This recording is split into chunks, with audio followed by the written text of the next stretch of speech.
À tout à l'heure. À tout à l'heure. Marie-Estelle Dupont, 15h, 16h sur Europe 1. Romain Desarbres.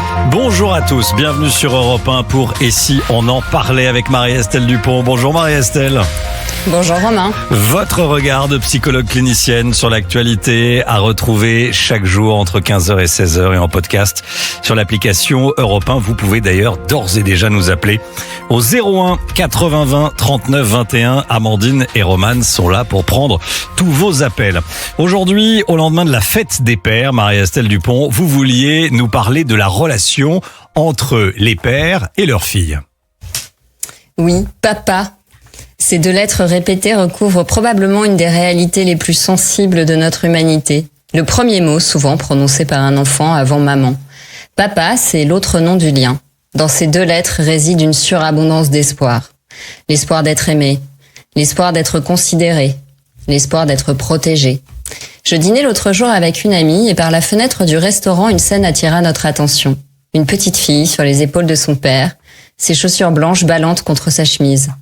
Un instant, je me suis projetée dans cet enfant, avec cette sensation d'être invulnérable, au-dessus de la mêlée, à l'abri des coups de l'existence, dans cette confiance à laquelle ils s'abandonnaient tous les deux, lui offrant sa tendresse et sa force, elle offrant sa confiance et sa fragilité d'enfant.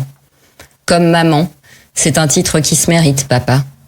C'est le nom de ceux qui ont au moins essayé, car pour certains, papa, c'est celui qui a trahi, abandonné, disparu, humilié, frappé, violé. Mais eux, ce ne sont pas des papas, tout juste des géniteurs. Être père n'est pas un droit, c'est une responsabilité. Je me rappelle, petite, regarder le mien, entrer dans son costume gris souris, cravate impeccable et cigarette aux lèvres, se changer en 25 secondes et monter sur un escabeau pour manipuler un transfo en me racontant la généalogie des rois de France.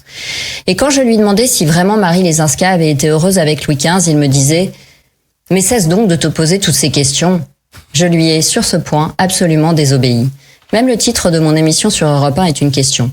Alors cette émission, elle est pour vous, les papas, les jeunes papas, les vieux papas, et bien sûr les papas abandonnés ou isolés, parce qu'au cas où vous en douteriez parfois dans la furie du monde, on vous aime, les vrais papas. Magnifique, merci pour ce bel... Faut le rappeler.